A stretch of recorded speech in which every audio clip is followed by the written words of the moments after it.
بسم اللہ الرحمن الرحیم۔ سیکنڈ ایئر آج کا ہمارا جو ٹاپک ہے وہ ہے عالمی تجارتی تنظیم ورلڈ ٹریڈ آرگنائزیشن۔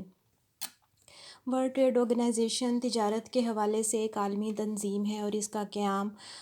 جنوری 1995 میں گیٹ کو ختم کر کے یہ ادارہ بنایا گیا تھا۔ گیٹ جو ہے it stands for general agreement on trade and tariff. جو عالمی تجارتی تنظیم ہے یہ WTO، اس کا ہیڈ کوارٹر جنیوا سوئٹزرلینڈ میں ہے اور 148 کنٹریز جو ہیں وہ اس کے ممبر ہیں، پاکستان بھی اس کا ممبر ہے۔ تو اس تنظیم کا جو مقصد تھا وہ ہے عالمی تجارتی قوانین بنانا اور ان کو لاگو کرنا۔ یہ ادارہ جو ہے اس لیے بنایا گیا تاکہ جو ہے مختلف ممالک جو آپس میں تجارت کر رہے ہیں، امپورٹ اور ایکسپورٹ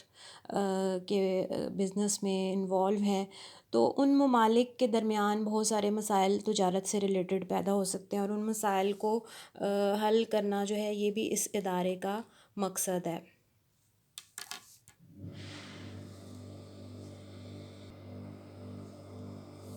اب اس کے WTO کے کچھ فوائد ہیں اور نقصانات ہیں، تو اس کا ہم جائزہ لیتے ہیں۔ تو سب سے پہلے تو یہ کہ جو WTO ہے اس کا مقصد بیسک پرپس جو ہے وہ آزاد تجارت کو فروغ دینا ہوتا ہے، یعنی کہ تجارت پہ ہر طرح کی جو پابندیاں ہیں، امپورٹ اور ایکسپورٹ پہ ٹیکسز لگائے جاتے ہیں اور کوٹاز مقرر کیے جاتے ہیں، ایکسچینج کنٹرول، اس طرح سے ہر ملک جو ہے تجارتی پابندیاں لگاتا ہے اسپیشلی امپورٹس پہ، اور اس کا مقصد ہوتا ہے اپنے ملک کی انڈسٹریز کو تحفظ دینا۔ تو اس طرح کی پابندیوں کی وجہ سے تجارت محدود ہو جاتی ہے، تو اس ادارے کا بیسک پرپس جو ہے وہ ہے آزاد تجارت کا فروغ ہو، تاکہ یہ تجارتی پابندیاں ٹیکسز وغیرہ میں کمی کی جائے اور اس کا جو ہے آہستہ آہستہ ان ساری پابندیوں کا خاتمہ کیا جائے، تاکہ جو ممالک اپنی جو پیدا کردہ اشیاء ہیں وہ آسانی سے دوسرے ممالک میں ٹریڈ کر سکیں۔ اور یہ تھرڈ جو ہے اس کا پوائنٹ ہے تکنیکی مدد فراہم کرنا۔ ٹیکنیکل سپورٹ بھی WTO تجارت کرنے والے ممبر ممالک کو پرووائڈ کرتا ہے ان کی امپورٹ اور ایکسپورٹ کے حوالے سے۔ فورتھ اس کا جو فائدہ ہے وہ لاگت پیدائش میں کمی اور تخصیص کار کے فوائد۔ WTO کے تحت جب ممالک کے درمیان آزاد تجارت ہوتی ہے تو آزاد تجارت کرنے کے لیے جب بھی ہر ملک ایکسپورٹ اور امپورٹ کرتا ہے تو بڑے پیمانے پر، اسپیشلی جب آپ ایکسپورٹ کرتے ہیں اشیاء کی، تو اس کے لیے پھر آپ کو بڑے پیمانے پر وہ اشیاء پیدا کرنی پڑتی ہیں۔ تو اس سے جو ہے ان شعبوں میں جن شعبوں میں آپ ایکسپورٹ کر رہے ہیں تخصیص کار کے تحت آپ کو کام کرنا پڑتا ہے، یعنی کہ آپ ہر ملک جو ہے اپنی پیدا کردہ اشیاء میں اسپیشلائز کرتا ہے، اپنے وسائل دوسرے شعبوں سے نکال کے ان شعبوں میں لگاتا ہے جن کی اس نے تجارت کرنی ہوتی ہے دوسرے ممالک کے ساتھ۔ اس طرح سے بڑے پیمانے پر جو فوائد ہیں، بڑے پیمانے پر جو پیمانہ پیدائش ہے وہ اپنایا جاتا ہے، اس میں مہارت حاصل کی جاتی ہے ان اشیاء میں۔ اس طرح سے بڑے پیمانے پر پیدائش سے جو اکانومیز حاصل ہوتی ہیں اور لاگت پیدائش میں کمی آتی ہے۔ اس طرح سے سستی اشیاء جو ہے ہر ملک وہ دوسرے ممالک میں وہ سیل کر سکتا ہے۔ ففتھ اس کا جو پوائنٹ ہے وہ ہے ممبر ممالک کی معاشی فلاح و بہبود میں اضافہ۔ جب ہر ملک جو ہے سستی اشیاء دوسرے ممالک کو فروخت کرتا ہے، جیسے کہ آپ نے ایڈم اسمتھ کی تھیوری میں بھی پڑھا اور جو ہے جو ریکارڈو کا نظریہ تھا موازنہ مصارف کا، کمپیریٹیو کوسٹ تھیوری، اس میں بھی ہم نے یہی دیکھا تھا کہ ہر ملک جو ہے وہ اشیاء پیدا کر کے فروخت کرتا ہے جس میں اس کو کم سے کم جو ہے مصارف پیدائش آتے ہیں، لاگت پیدائش جس کی کم ہوتی ہے اور اس کو ایڈوانٹیج حاصل ہوتا ہے، وہ اشیاء جو ہے وہ دوسرے ممالک کو ایکسپورٹ کرتا ہے۔ تو اس طرح سے ہر ملک تجارت سے یہ فائدہ اٹھاتا ہے، آزاد تجارت سے، کہ وہ جو سستی ترین اشیاء دوسرے ممالک کو پرووائڈ کرتا ہے۔ تو اس طرح سے ہر ملک جو ممبر ممالک ہیں جب وہ آزاد تجارت کو فروغ دیں گے تو تمام ممالک کو آزاد تجارت کے فوائد یہ حاصل ہوں گے کہ تمام ممالک کو سستی اشیاء فراہم ہوں گی اور ان کی اس طرح سے وہاں کے لوگوں کو معاشی فلاح و بہبود میں ان کے اضافہ ہوگا۔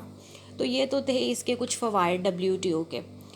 تو اب ہم آ جاتے ہیں اس کے نقصانات کی طرف۔ چونکہ WTO جو ہے آزاد تجارت کو فروغ دینے کے لیے بنایا گیا تھا، تجارتی پابندیوں کا خاتمہ کرنے کے لیے بنایا گیا تھا، تو اس سے جو ترقی پذیر ممالک ہیں یہ نقصان اٹھاتے ہیں، کیونکہ ترقی پذیر ممالک کی جو ایکسپورٹس ہوتی ہیں وہ تو اس قابل نہیں ہوتی کہ وہ آزادی سے دوسرے ممالک میں اگر ان کو لے جایا جائے، تو ان کی چونکہ ایکسپورٹس کم ہوتی ہیں، ان کا معیار بھی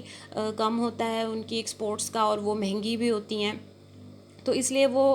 جو ترقی یافتہ ممالک ہیں ان کی اشیاء کا مقابلہ نہیں کر سکتی، تو اس لیے ان کی ایکسپورٹس جو ہیں وہ محدود ہی رہتی ہیں، لیکن امپورٹس ان کی بے تحاشا اس میں اضافہ ہو جاتا ہے آزاد تجارت کی وجہ سے، جس سے ان کی ادائیگیوں کے توازن پہ برا اثر پڑتا ہے اور ان کی اپنے ملک کی انڈسٹری کو نقصان پہنچتا ہے۔ اور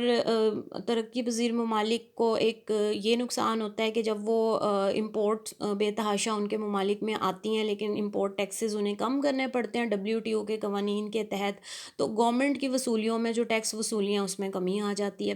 تھرڈ پوائنٹ ہے اس کے، آزاد تجارت کی وجہ سے ممالک میں اندرونی طور پر ثقافتی، سماجی اور مذہبی اقدار میں تبدیلیاں آتی ہیں، یعنی کہ جب آپ دوسرے ممالک سے بے تحاشا اشیاء آپ کے ملک میں آپ آنے دے رہے ہیں، ان پہ کوئی پابندی نہیں لگا رہے، تو اس سے بہت ساری ایسی اشیاء آ جاتی ہیں جس سے آپ کے ملک، جو آپ کے ملک کی اخلاقی، مذہبی اور سماجی اقدار کے ساتھ میچ نہیں کرتی، جس کی وجہ سے جو ہے آپ کے ممالک میں جو آپ کے ملک میں مذہبی تبدیلیاں آتی ہیں، لوگوں کی جو ویلیوز ہیں ان کو نقصان پہنچتا ہے، جس کی وجہ سے کسی بھی ملک کی جو بیسک اسٹرینتھ ہوتی ہے، ان کی مذہبی اقدار یا سماجی اقدار، وہ جب کھوکھلی ہو جاتی ہیں تو وہ پھر ممالک جو ہے لانگ رن میں ان کو بہت نقصان ہوتا ہے۔ سیاسی عدم استحکام کا بھی یہ باعث بن سکتی ہے، کیونکہ آزاد تجارت کی وجہ سے جب دوسرے ممالک اپنی اشیاء آپ کے ملک میں فروخت کرتے ہیں تو اس سے آپ کے ملک میں جو ہے مداخلت کرنے کا بھی انہیں موقع ملتا ہے، وہ اسٹرانگ ہو جاتے ہیں، اجارہ داریاں قائم ہو جاتی ہیں، جو باہر سے اشیاء آتی ہیں آپ کے ملک کی انڈسٹریز کو نقصان پہنچاتی ہیں، وہ آپ کے ملک کی انڈسٹری کو اسٹیبلش نہیں ہونے دیتی۔ سیاسی عدم استحکام بھی ہو سکتا ہے اسے، کیونکہ معاشی عدم استحکام جو ہے وہ سیاسی عدم استحکام کا باعث بنتا ہے، ادائیگیوں کے توازن میں خسارہ ہوتا ہے، کیونکہ ہماری ایکسپورٹ نہیں بڑھ پاتی، امپورٹس بڑھ جاتی ہیں، جس سے ہماری ادائیگیوں کا توازن خسارے میں چلے جاتا ہے، ملک کے اندر بھی افراط زر پیدا ہو جاتا ہے اور بے روزگاری میں بھی اضافہ ہو جاتا ہے۔ تو یہ WTO کے کچھ نقصانات اور فوائد تھے، تو امید ہے آپ کو یہ ٹاپک سمجھ آ گیا ہوگا۔